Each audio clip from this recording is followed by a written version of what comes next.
How is Netflix's password sharing crackdown hitting Australians? And how is the government cracking down on buy now, pay later services?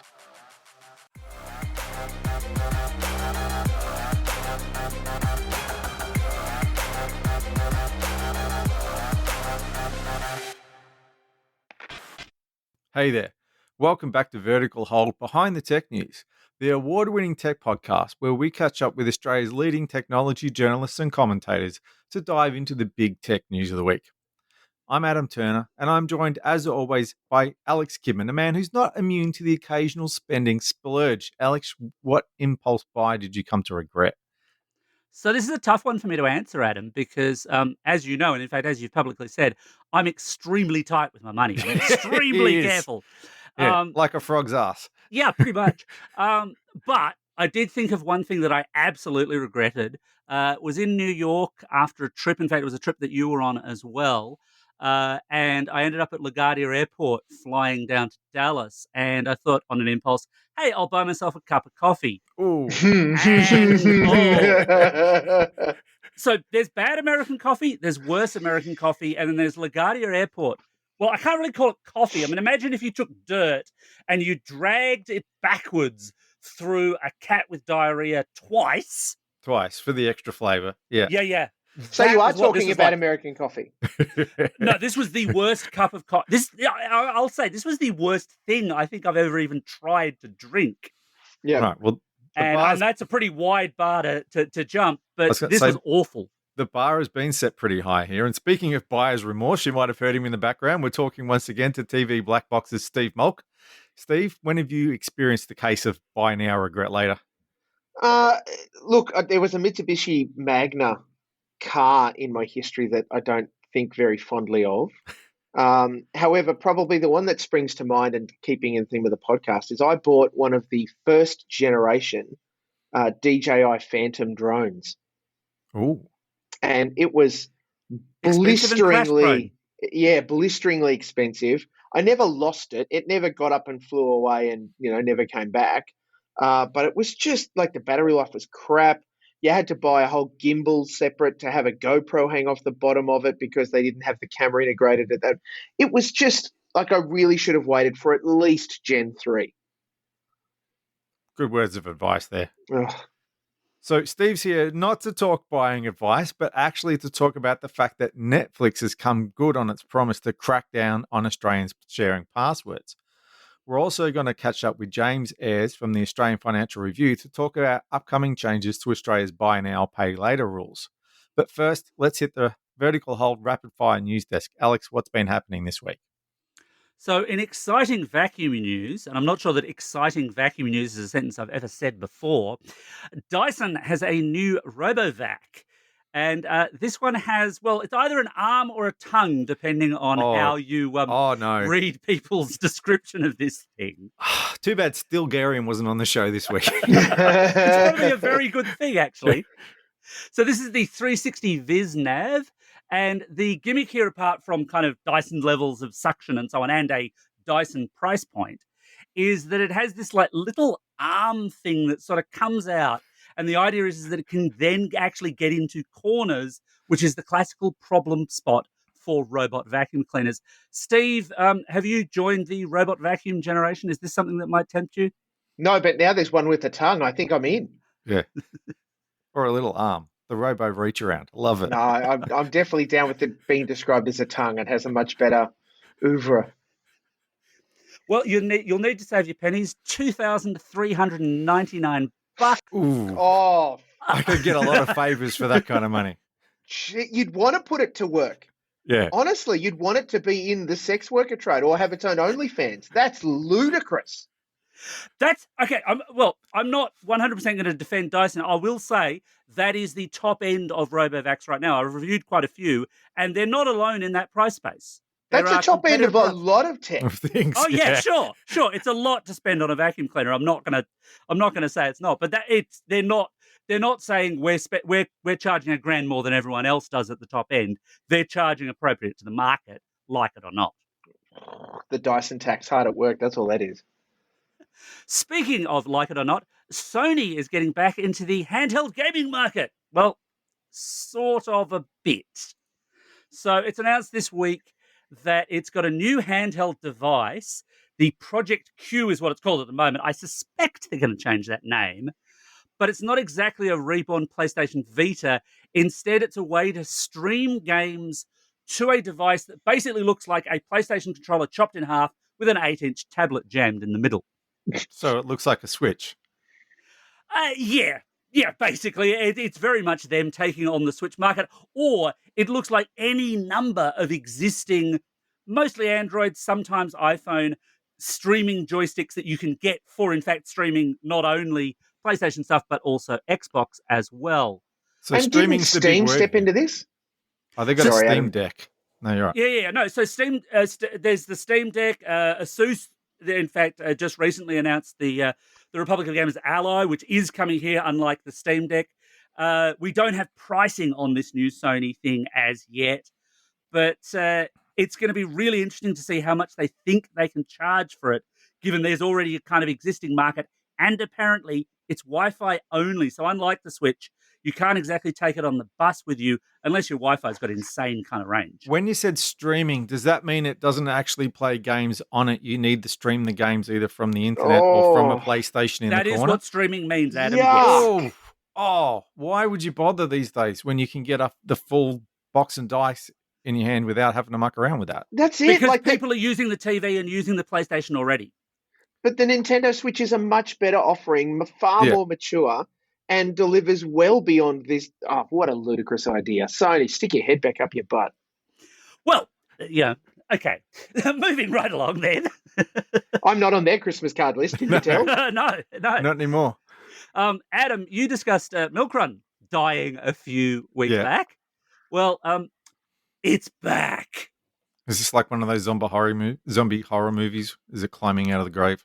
It's climbing out of the grave with a bit of an assist from Woolworths. So Woolworths has bought the Milk Run brand. It is not clear at the time of recording whether or not they're going to go, right, Milk Run is fully back, or if they're just going to integrate it into their existing delivery services or not, though. Were they already, because Woolworths will deliver groceries to you at home, but was what Milk Run was doing like at a faster rate, and so Woolworths could then do two levels of deliveries? The normal will have it to you tomorrow, or the express Milk Run will have it to you in an hour. Is that how it might play out? I guess that is one way they could take it. Yeah, it's equally speaking, they might just go, well, actually, all we really want is the customer list, perhaps, or we want that branding for what we already do, because people might think nicely of Milk Run or might not associate it with Woolies for some reason, or might want to. Steve, are you a big fan of the home delivered grocery game?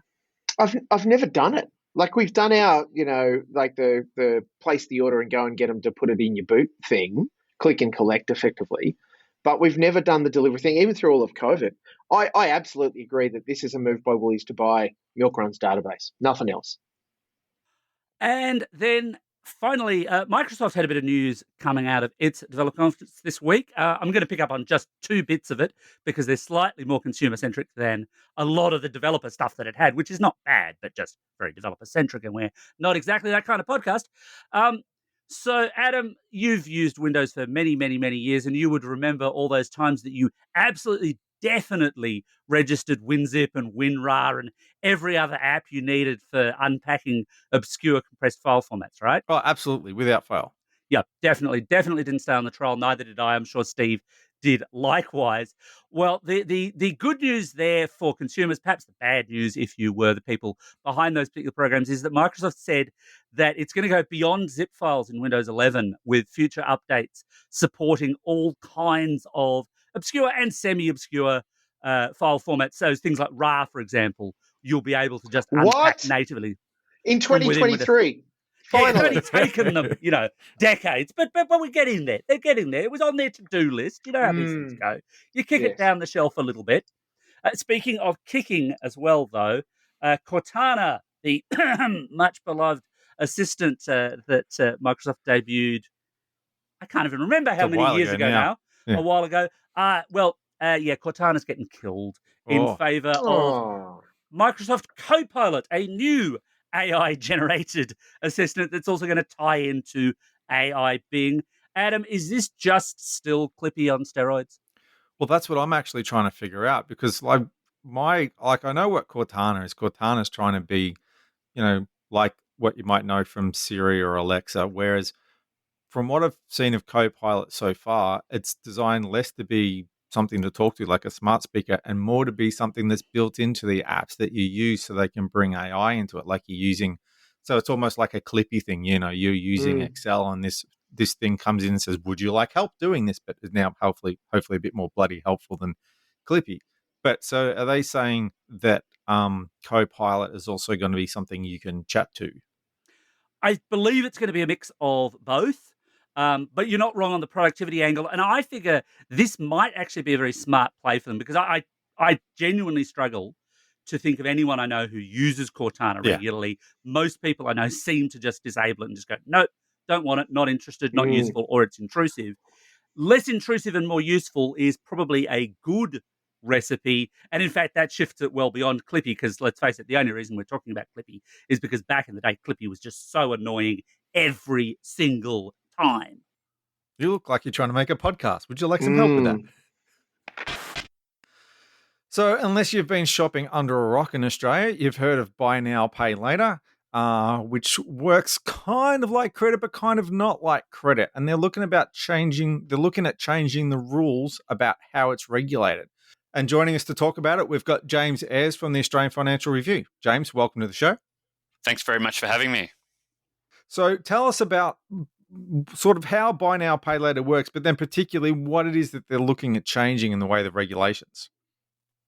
Your buy now, pay later has been a very popular way of paying, especially for young female shoppers shopping online. It provides the ability to pay in installments. So most users of Afterpay and Zip would be familiar with the model. You pay for your goods and then you repay them in a number of installments. There's no cost or interest attached to the product. That's paid by the merchant. And because of that, the products have fallen outside Australian credit laws because they don't charge interest and because the repayment terms are quite short. The industry, since its inception in around about 2015, 2016, has been able to operate outside existing regulations. Now, what we've seen this week is the government finally, after a very long process of lobbying from the players and thinking about how this might work, has said that buy now, pay later will be regulated under the Credit Act. All providers are going to need to have credit licenses and apply responsible lending checks to their customers to make sure they can afford to repay the loans. So one of the things we didn't cover is that what happens if I can't make a payment? Like, how do they make their money? So if you don't repay your loan on time, then the buy now, pay later companies charge a late fee, $7 or $10 for missed repayments. That's overall a very small proportion of their income and has been falling. Most of their revenue comes from the merchants, the retailers. So the retailers are effectively funding the cost of the credit product for their customers. Why would they do that?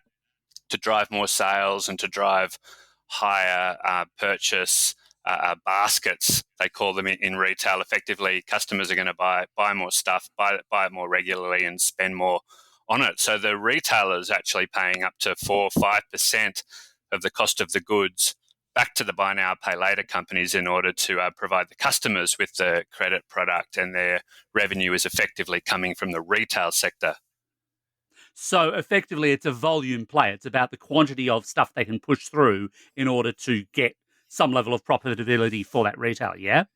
Yeah, 100%. And that's sort of like how the credit card companies work. They charge a much lower fee, but say to pay with a credit card, the merchant, the retailer might pay sort of 1% or 0.5% of the cost of their goods for debit purchases. With buy now, pay later, it's much more than that. So the revenue is based on, they call it the GMV, the gross merchant value, the amount of sales that goes through the platforms determines the amount of revenue that these companies can earn. So because buy now, pay later hasn't been treated as a credit product, what does that mean in terms of how is it treated differently to other services? Well, it hasn't been regulated as a credit product, which allows the companies to offer the product without conducting the sort of checks that a credit card company or a bank would need to do to provide a loan. Now, every player in the buy now, pay later sector is slightly different and the products are designed slightly differently. So a company like Zip, it has been conducting credit checks on customers and has sort of done that from the get-go. But a company like Afterpay hasn't really conducted any checks on customers at all. All Afterpay has been doing is determining who you are, like a very basic identity check, and bringing you onto the platform. And what's very different to the credit card model is based on your behavior on the platform, what you buy and whether or not you repay on time, it will then increase your credit limit if you're a good customer. If you don't repay, you're cut off the platform at all. You can't use it again. So that's quite different to a credit card, which will give you $5,000 limit, say, and you can spend on what you want. It doesn't necessarily know what you're buying. And if you're late on your credit card payment, that's really not going to show up, for 4, 6, 8 weeks. And then the bank realizes you're late and maybe they block your card. So it's a very dynamic model. And because it hasn't been regulated, Afterpay hasn't needed to conduct any checks on customers before it brings them on and then decides whether or not they're customers that it's going to continue to fund. So that has got the traditional financial services players in a bit of a tears. They've seen the customer base of Afterpay and other players just grow quite phenomenally. There's 7 or 8 million users of buy now, pay later services in Australia. It's processing $20 billion a year, thereabouts, which is still overall quite small compared to the amount of transactions going over the debit and credit card networks. But because they haven't needed to do the credit checks, they've been able to take on lots more customers and say the banks would be able to take on because they need to conduct quite thorough checks before they give someone a credit card. So if I'm a shopper and I'm already in a bit of financial trouble, I can't go to my bank and just keep asking them to put my credit limit up or keep asking for another card because they have to do checks and go, actually, no, you're in a bad financial position. This is not good for you. Afterpay doesn't have to do that, so I can just keep buying more and more and more stuff, even though I obviously can't afford to buy the stuff I've already bought. You can't keep buying unless you are meeting your repayments. As I said before, if you're late on a repayment, they'll stop you using the service again until you're up to date. But you're also right in that if you are repaying, then you're going to be able to spend more and more on the service, and you're not necessarily Afterpay doesn't know what your full financial position are. They don't know the rest of your debts. They don't know how much you've got outstanding on other financial products like credit cards. They don't know whether or not you use other buy now, pay later providers. And this is one of the issues that the consumer groups who've launched a multi-year campaign to get this sector regulated, which we saw come to fruition earlier this week. They've been arguing that these companies really do need to take a closer look at their customers and work out whether or not they're the types of customers that are able to afford to repay loans. And the consumer advocates have been showing the regulators and the Reserve Bank and ASIC a whole lot of different case studies and data where it appears that there are quite a significant number of buy now, pay later providers who are right up on the limit, using multiple services, using them to buy everyday items. These are people who wouldn't qualify for credit cards who are getting a little bit in too deep. So what the government has said is that these companies are going to now need to have all the same sorts of procedures in terms of looking at customers and seeing whether or not they're in hardship, and giving them the ability to complain to the Financial Complaints Authority, and verifying whether or not they're actually able to repay the loans. Now, one thing to mention is the government has this not sort of been categorised as an absolute clampdown on the sector, because the government has said that it's going to allow these responsible lending checks to be scaled to the risk, in the words of Financial Services Minister Stephen Jones. So what they're going to do is they're going to recognise that different buy now, pay later products have got different credit limits and different designs. Now, for an Afterpay, it still remains unclear whether or not it's going to need to do very much more than it does already. It's going to need to come to a decision that the product is not unaffordable for the customer. That's the test, the wording that the government has used in the test. But it remains to be seen what it's going to need to do in order to meet that test. It may just be able to look at a credit score, which is just a simple number that consumers have based on data held in credit bureaus. And if it's over a certain threshold, it may then still be able to provide the loan. Now, you can check a credit score really quickly and really efficiently through the comprehensive credit reporting regime and in the future regimes like open banking. So it may be able to make this as seamless as it is now, but the devil will be in the detail. If these companies need to actually take income data and expense data from the customer and analyze that data and then make an assessment, the concern from investors and analysts in the sector is that it's going to slow down the rate of customer onboarding.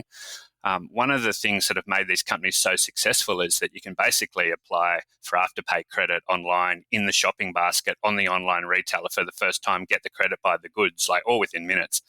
But if they now need to potentially start to look at your financial position, that could slow down the onboarding, reduce the number of sales that are being made in the basket, and just add this sort of clunkiness to the process that they've been trying to avoid for years.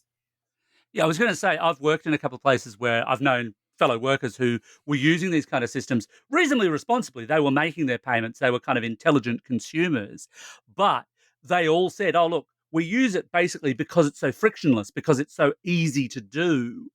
And I'm imagining at some level, adding that friction, adding that clunkiness might reduce the appeal of it. Oh, definitely. I think that would be correct. To apply for a credit card, I mean, it probably still takes paper forms, does it? And I haven't applied for a new card for a while, but there's a process that just takes time. These companies have been really successful, and Afterpay especially, because when you're inside the retailer and you're sort of looking around for your shoes or your dress or whatever it is that you're wanting to buy, I mean, Afterpay pops up as an option in the checkout alongside Visa and MasterCard and PayPal. And if you don't have credit cards, and credit cards are increasingly a product that have been on the nose, especially among millennials. They're really high interest. You know, they charge 19 to 20% interest. There are hundreds of dollars of fees each year.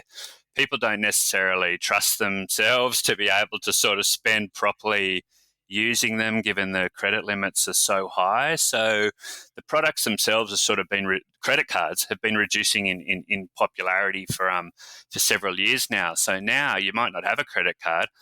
You might have a PayPal account, but when you look at the retailer checkout basket, you get this Afterpay button sort of embedded into the website, and when you sort of click that, you can grab that product on credit.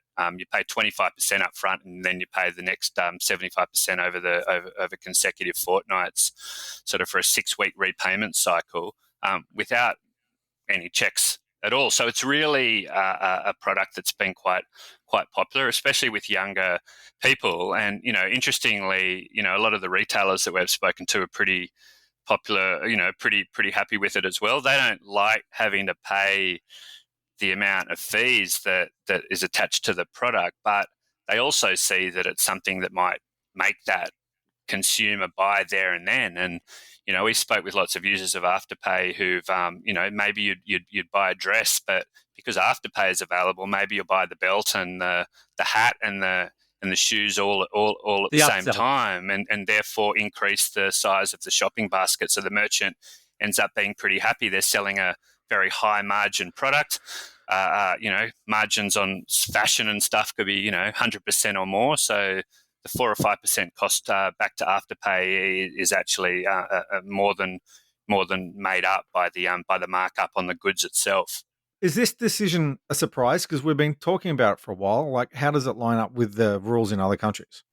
Look, I don't think it would be seen to be that much of a surprise. The debate about whether or not Afterpay should be regulated under the Credit Act sort of started in 2017. Like, Afterpay started to take off in 2015-16. There was Senate inquiries. There was there was a big move by ASIC and the consumer groups to get this regulated. And then the coalition government won the 2019 election and took a very light touch approach. It was very pro-fintech, very pro-innovation, Afterpay sort of was very successful in the way that it lobbied in Canberra.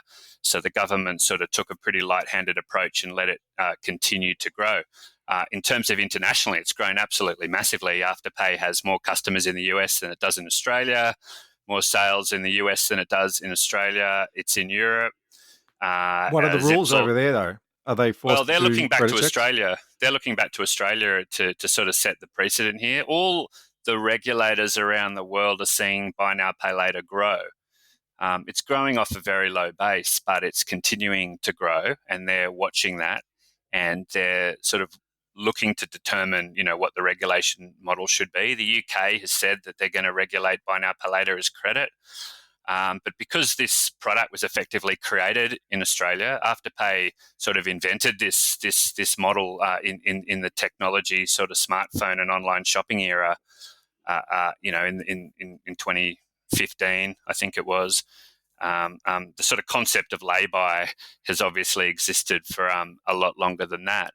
But Australia was at the forefront of having fintech companies sort of create this new model and take it to the world. It's been adopted by the largest technology companies in the world. Apple said in April that it would create Apple Pay Later and allow sort of its users to do buy now, pay later. It's been copied by banks. PayPal now offers the model. Got companies like Klarna in Europe and the US. So Australia's been a pioneer in the space.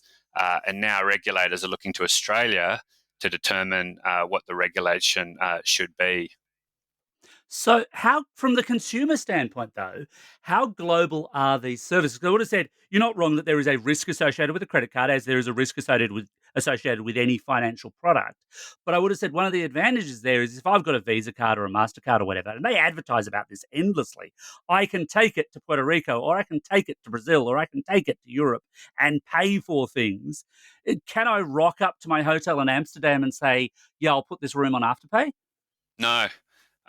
The merchants need to decide. The retailer sort of needs to effectively decide to enable Afterpay. So in that sense, it's a bit more bespoke than that, and it's not going to be able to compete with the reach of Visa and Mastercard in terms of acceptance. And that's probably why you've seen buy now, pay later take off in quite focused industries. Afterpay really started in fashion. It's expanded since then into other categories, like travel and the like. But Afterpay, ran around for several years, signing up big merchant retailer groups, a lot of the large fashion labels, in order to sort of allow them to offer the service within their environment. Like most of it is online. It is sort of increasing into in-store sales. But you're right to say that the sort of acceptance isn't everywhere.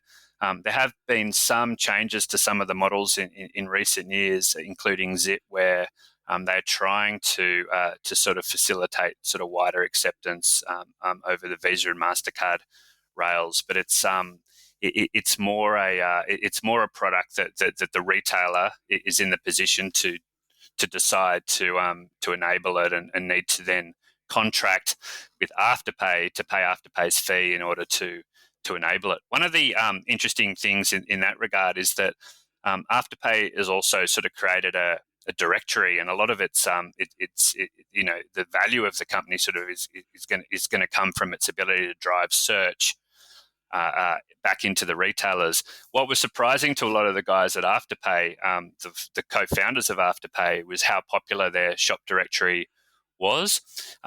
They expected most people would go onto the retailers' websites and obviously decide what they want to buy and use Afterpay at the checkout.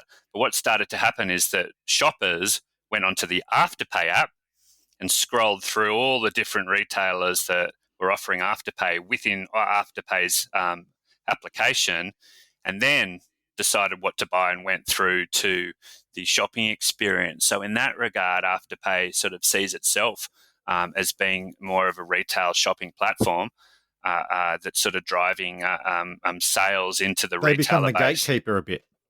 A little bit like that.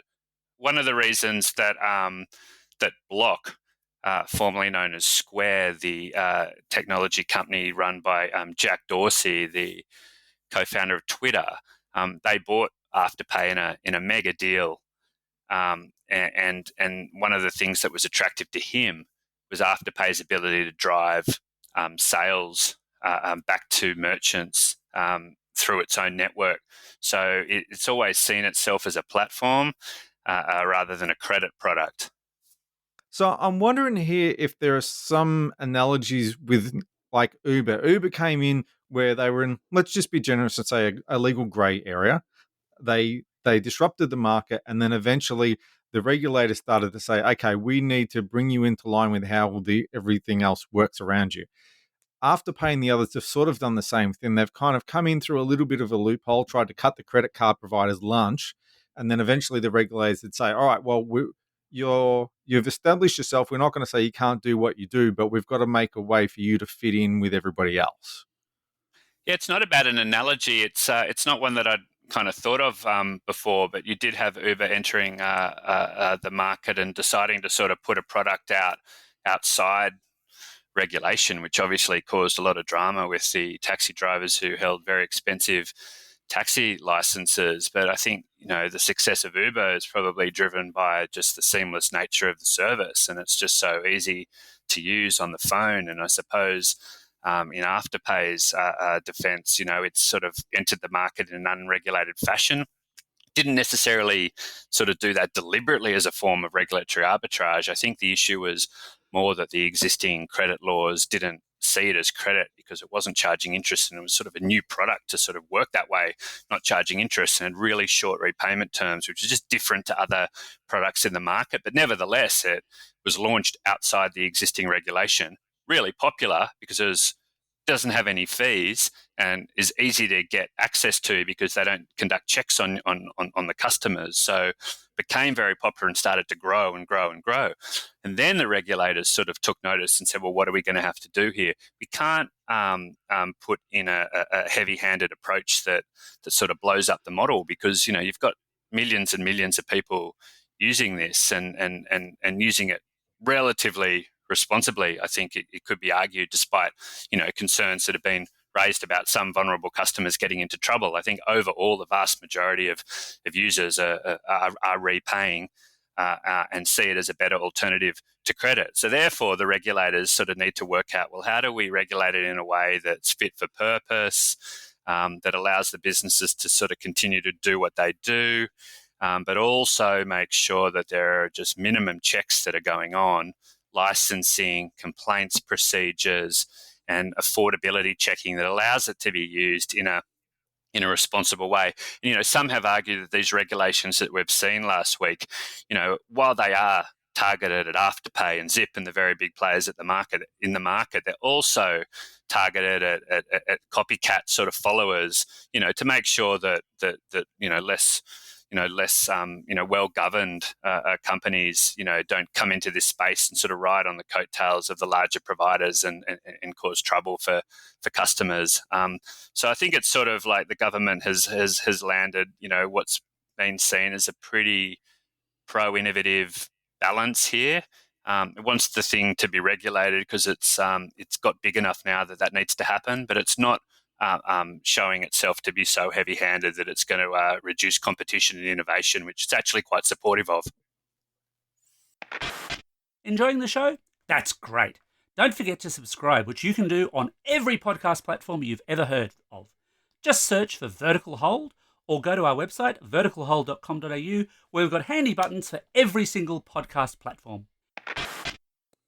So we've known for a while that Netflix was playing around with the idea of killing off password sharing by asking its subscribers to pay extra for those people who don't live in your household who you have shared passwords with. And they reckon this is a significant number, maybe up to 100 million accounts globally. Big numbers, potentially big money, if Netflix is to be believed. Well, this week, the block on password sharing came to Australia, with Netflix announcing that if you want to share your password with Granny, it's going to cost you $7.99 a month to do so. Steve, is this a reasonable deal?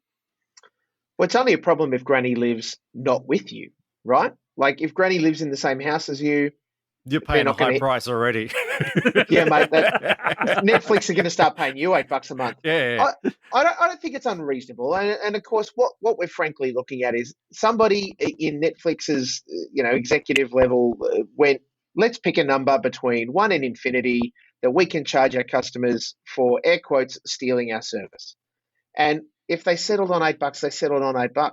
I mean, frankly, this is only going to affect people who share their login details. And I acknowledge that some people do it because they've got, adolescent teenage children who've grown up and moved out of home, or for whatever reason live external to them, and they pay for the service because that's their, parental deal or whatever.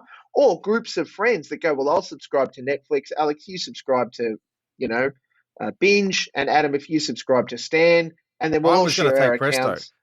Oh, just to make sure we stay consistent. Well played. Yeah.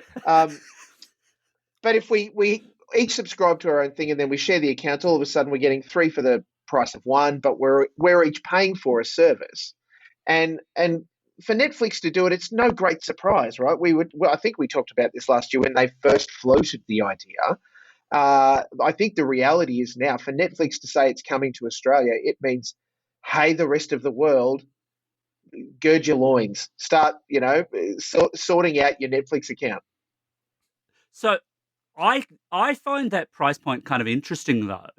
I don't think it's all that arbitrary, because it's, for a start, it's $1 more than their ad-supported tier. If you wanted just their ad-supported tier, then you could get that cheaper than getting the $7.99 variant, which we should point out is for a single device only as well. It's not like you're paying them $7.99, and you can only get this on, I think they call them standard and premium. They're full HD and 4K variants. They're the only ones you can get this additional thing on for one device. So that is Granny watching on her one TV or her one phone or her one tablet or computer, or however Granny chooses to watch. I don't think that's coincidental at all. I think it's designed to sell the idea of, actually, why not just get your own? Here's a question. If I'm giving Netflix my extra $8, how many grannies can I be sharing it with? So 1, if you're on the full HD standard package, 2, if you're on the premium offering. So they're counting how many people I'm sharing it with. If I pay for 2 and try to share it with 3, they're going to pull me up on that. Presumably so. I don't think they've actually got a support page for, it looks like you're trying to rip off our system, Adam. But maybe someone's writing that one right now. I'm usually the reason why they create that support page, let's be honest. I'm sure there will be. Sorry, I'm sure there will be practicalities to it. Like in that, I mean, think about it. If you're choosing to pay Netflix your $8 a month extra so that your young adult child who's at university living away from you gets access to your home Netflix account, because that's where all of their account, Netflix knows what they want and they don't have to start again. Then I'm sure at some point there would have to be some flexibility around that, because said student child or said other person might use different devices, might use those devices in different places. And depending on how their algo functions, if it's just looking for a lock to ostensibly an IP address and a device name, if other person goes, well, I've been using it on my iPad and now I want to put it on my TV, that kind of, blunt force instrument would suggest you've now got 2 people using your thing. Like how that, it's going to come out in the wash, right? Yeah, look, it's complicated, and we don't have a full picture of exactly how they're going to enforce. Also, because they're not actually dropping some of their things that might be loopholes or workarounds for people. And I'm not suggesting people necessarily cheat the system. And in some cases, actually, there's a legit uses of the system. So they still have a support page up, and the support for the idea that you might own more than one home. And you are allowed to take Netflix with you when you go to that other home. You just have to log in there. I'm not exactly sure how that differs then from, well, this is my other home. It's just that my adolescent child or granny or whoever happens to be there. Equally, they allow you to travel.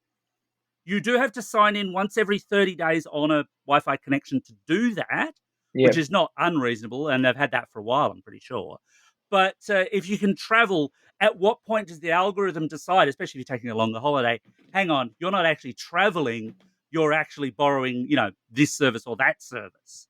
And they'll have to provide some means or mechanism to remotely disconnect or log out, or a session that it claims is, in another place that you go, I don't know. Like I'm thinking of people who, and God bless these people, log into their Netflix account in a hotel on the screen in the room and then leave without Yeah. logging out. I'd like to say that I've never taken advantage of such people, but Oh, it would be a lie to do so. that's right. You're Um, a weak human like the rest of us, Alex. yeah, We've all done it. pretty much.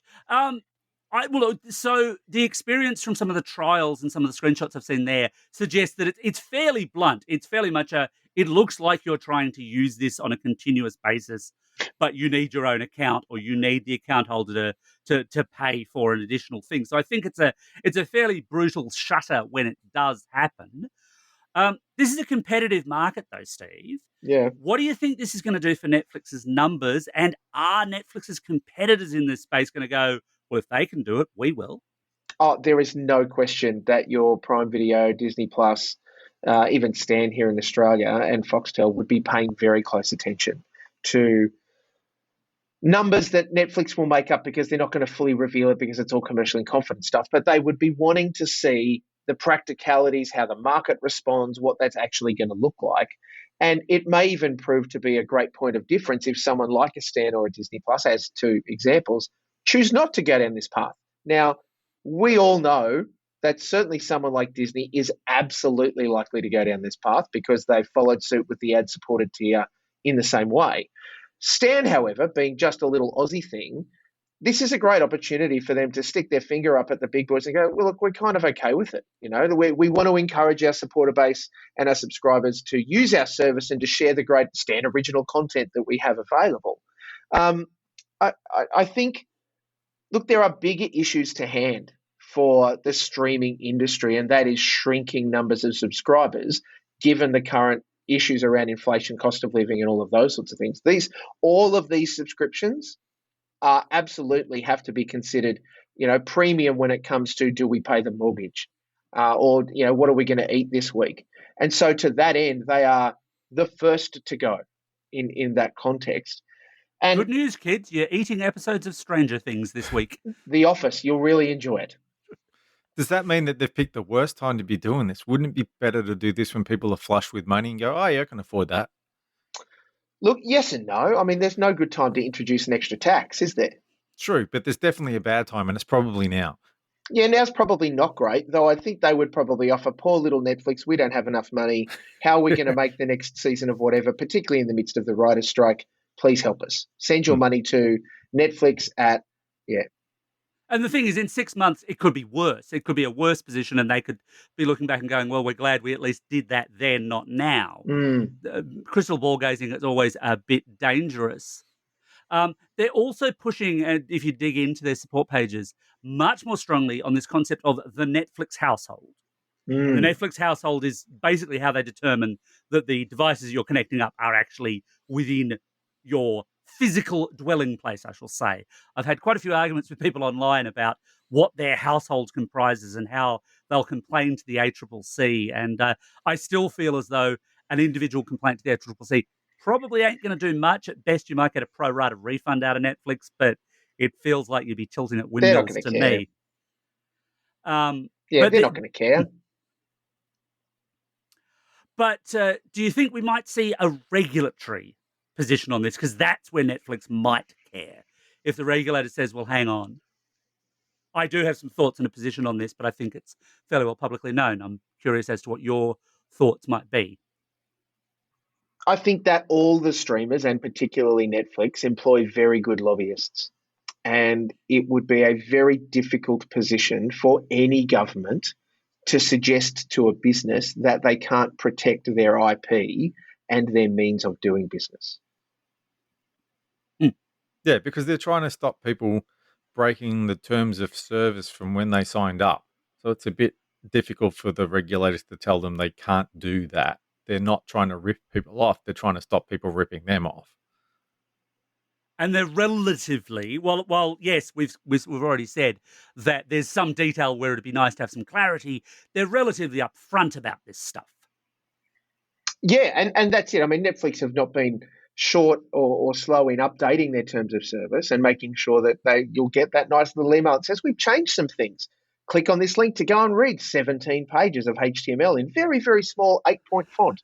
And look, fine. They're meeting their legal obligations. That is one thing that we know particularly that an American-based business do very well, and that is make sure that all of the I's are dotted and T's are crossed when it comes to the legalities of what they're trying to do. Switching tracks entirely, I'm going to shock Adam, as I like to do every once in a while on this podcast, by saying the S word, specifically sports. Oh, I thought it was going to be supply chain, but sports is even better. All right, strap in, people. This is going to be good. Because I understand that if you're a Foxtel subscriber and you're into the proper game of football, the round ball one originated in the UK and so on, that your options for actually watching things like BN are, they're not going to being. That's correct. So as of 30 June, Foxtel have announced that any of the subscribers that want to access any of the content that has come as BN Sport branded, they won't be getting through Foxtel anymore. And as much as Foxtel are seeing that, or trying to, let's say, encourage that the new trend is re-aggregation, bringing content back into the one place, even if it means within your Foxtel IQ, interface that here's my link off to my Prime Video account and here's my link off to my Paramount Plus account. There is still good reason and good money to be made for even, like, I don't want to suggest this the wrong way, but even your micro streamers, ones that specialize in a very specific part of the market. So I'm thinking, for example, of your BritBox, right? All they cover is your ITV and BBC content, into the rest places that aren't the UK. Yeah. And they do a good job of it. They deliver it well, and they have a good subscriber base. It's not going to challenge Netflix as far as numbers, but they make good money out of it. And particularly we know, well, at least Adam and I do, Alex, you'll have to take our word on this. There's some big money to be made when it comes to sports broadcasting. Oh, yeah. And the internet has only made that better and more accessible. And therefore, consumers have become more demanding about what they will accept out of it. Interestingly, though, I mean, beIN Sports, a lot of the round ball football stuff, I mean, Optus have kind of made their noises about how much they'd like it and what they do with it and all of those sorts of things. Optus don't have a great history when it comes to delivering stream services, as we've seen with World Cup fails in the past.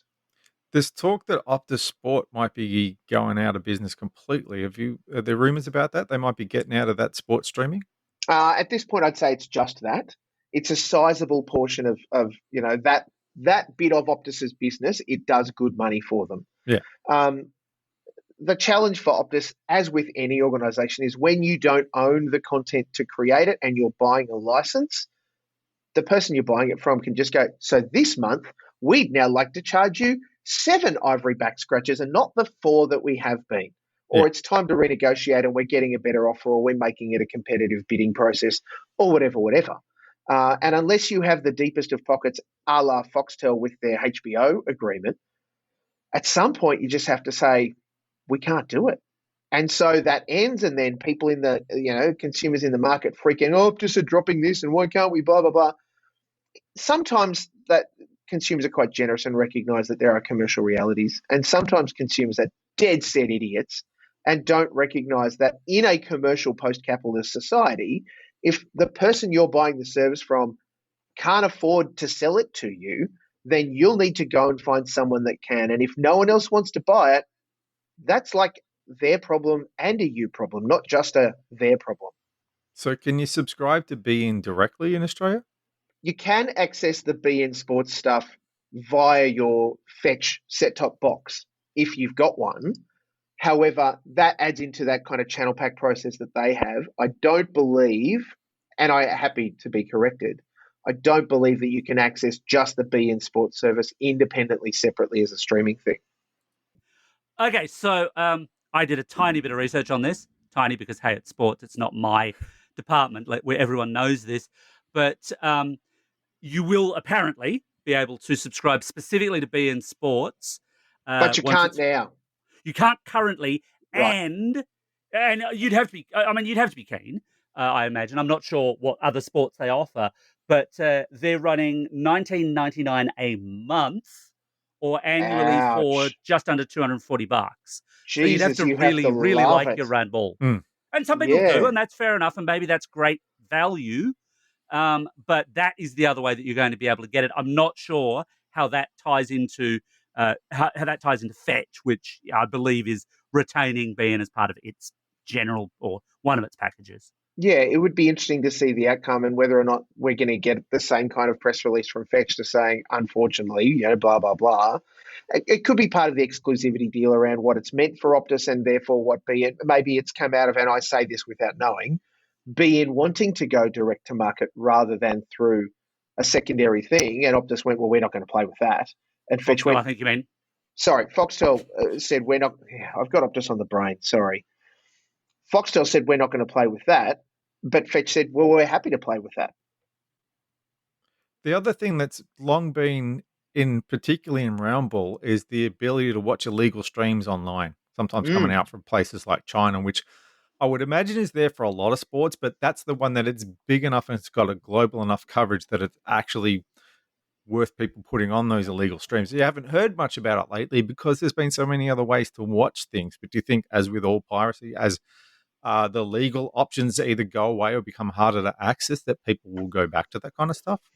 I think for every opportunity that any service tries to make it harder to get outside of their paywall, the more that someone will try and find the holes in that paywall to make it available or to share it with. I mean, we've seen, even the kludgiest of situations was only a few years ago, remember, when the pay-per-view events were flying through thick and fast on Foxtel and other services, and you would just go on Facebook and find somebody that had set up an iPhone in front of their television and they were live streaming it, and they were trying to get shut down as quick as they can, but as quickly as you cut off one head, three other dudes popped up with their iPhones trained at their screen, some better than others, and streamed it in that situation. So I think particularly for us, Antipodeans, there's always going to be a situation where we're going to stick it to the man and go, there's no way I'm paying for this. How can I download it or how can I stream it in a way that I don't have to pay for it? That said, I think that actual real fans would love more than anything, honestly, one single service where they can go and get all of their round ball football from that one service. And you could probably charge them double, the BN Sports sub to have access to that service. The 90s just called. They want their nightmare back. Yeah, I know. That's the bad old days. That's what we've been trying to get away from. But this we're now in the depths of the whole deaggregation problem where we've gone too far. I've got to subscribe to 18 things to get all of the content that I want, or I miss out. And who likes missing out? And that's part of the leverage. But this fake reaggregation that is just, well, if I log into my Fetch or log into my Foxtel box, and then I can log into my other streamers as tiles within that service. I mean, in part, that's adding value to those services and not the broader sort of mechanism of accessing them. But I still also have to pay for those things to access them. It's not like I pay my monthly to get my Foxtel access, and included is Stan and, Hey You and Disney Plus and all of those things. You've still got to have those separate things to be able to use them. Well, that just about wraps up this week's episode of Vertical Hold. Thanks to James for joining us earlier, and thanks to Steve for joining us this week. It's my pleasure, gents. Thank you. And Steve, now it's time, as it usually is, for the Vertical Hold 3 questions of doom. You know what's coming at you, mostly. I'll ask you 3 questions. You may answer them in any order you like. Where can people find your work online? Where can they find you on social media? And this week's topical contentious question, what's the best Tina Turner song? Oh, jeepers. Goodness gracious. Long live the Queen, first of all. The Queen may be dead, but Tina Turner, my goodness, what an absolute monster of a performer. You can find my work at tvblackbox.com.au or at TV_blackbox on Twitter. And I think the same on Instagram if you wanted to check out pictures and links to our stories on our website. Personally, I'm at Steve Malk anywhere that counts, except on Mastodon, where I'm at Malk at Oz.social. Where I'm finding myself more and more these days, because God bless the Musk right-leaning Twitter, it's just becoming the proverbial everything of bullshit. As far as my favourite Tina Turner song, there is a list. There's so many. When you start to think about the kinds of songs that her music has shaped in our history, it is very, very, very difficult to go past her version of Proud Mary and the absolute rocker that is. And in fact, I would recommend people go looking at the ripe age of, I think it was 69, Tina Turner performed a full concert, including her version of Proud Mary in the middle of it. And mate, she absolutely smashes it out of the park. Go and check it out on YouTube. That sounds like a wise plan. And rarely for this show, Adam, same question. What's the best Tina Turner song by you? I don't know. Anything that came into that Mad Max movie was pretty good. So we don't need another it's hero hard fan. It's hard to go past Simply the Best. But did she sing the Nutbush? Yeah. Oh, yeah, absolutely. Nutbush City Limits. How many times have you been off your face at the end of a wedding doing that on the dance floor? Look, I've had to drag you off a few dance floors because of it, but we've talked about that before. For my money, of course, I would go Private Dancer. Beautiful song. Beautiful song. But we could reminisce about Tina Turner It's actually all day about long. robot vacuum cleaners. Yeah. I never knew that. But what I did know was that you can catch us online at Vertical Hold AU on Twitter, on Instagram, the Vertical Hold Facebook page, or at verticalhold.com.au. Thanks, everyone, for dropping by. Sorry if you're too offended. Tell your friends about us, the more open-minded ones, and drop us a line and let us know what you think of the show.